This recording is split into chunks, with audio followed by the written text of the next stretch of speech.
sea. I first started work and I worked on the surface. When I did actually go down the pit, I finished up working on the coal faces. The last coal that we actually took out was actually near, it was inland, a lot inland, because all the deep coal out there at sea, we hit the barrier.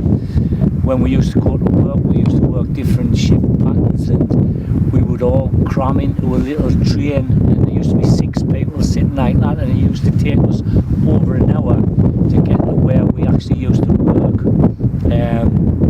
During that time, we all got together. If it was an early shift, some would fall asleep, or we would play cards, and generally just pass the time away to get in and out of work.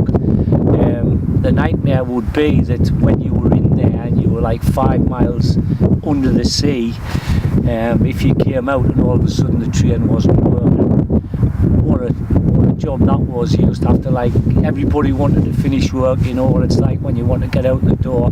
But just imagine you're stuck 5 miles out under the sea and you wanted to get home. You know, your tea was going to be on the table when you got in, so it used to be dusty, everything like that. You'd be covered in dust. The conditions weren't bad when I first started, because we used to work on high coal seams. It used to be 6 foot tall and you could walk up and down. But as the colliery went on and as things went on through time, the coal seams got lower and lower and lower. And when we actually did finish, we were on like our hands and knees, basically crawling up and down the face, which wasn't good. I do remember one day the girls in the canteen asked if they could come down and see what life was like down the colliery, and I just always remember they got on the coal face and had to crawl from one end to the other, and it was 250 metres long. And the next day, going into the canteen for a cup of tea before we came down the pit, they all had bandages on the knees, and they said, never again, we're not going to do that. This is where they used to tip all the stone and shale from the colliery at Snows's Point, and what it did, it formed a barrier, a natural barrier of shale, so you had really, really deep water. You went from really the edge when it came where the shale ended, you know, really deep water, so it was really good for fishing. Down the side of the cliffs over here, you had what you call the nanny goat's plank. There was a little path all the way down. You'd cross the path to get down onto the front, and people used to come from all over the country to actually fish here, because the fishing was absolutely great. You were straight into that deep water.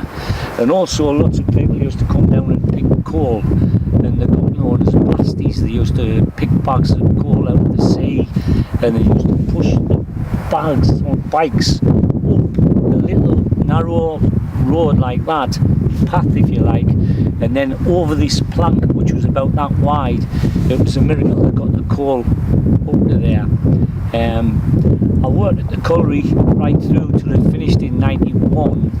I was there during the strike, and obviously the time was hard then.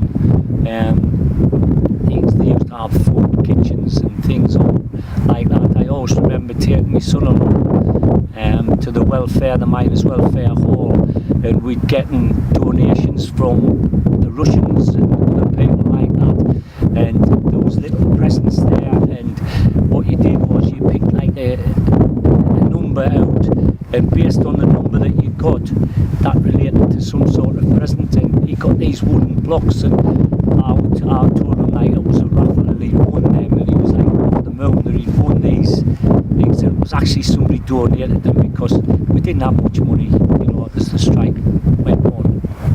Good things that did come out of the strike was, like before, you know, when we used to work down the pit, it was absolutely crammed with mice. There was mice all over.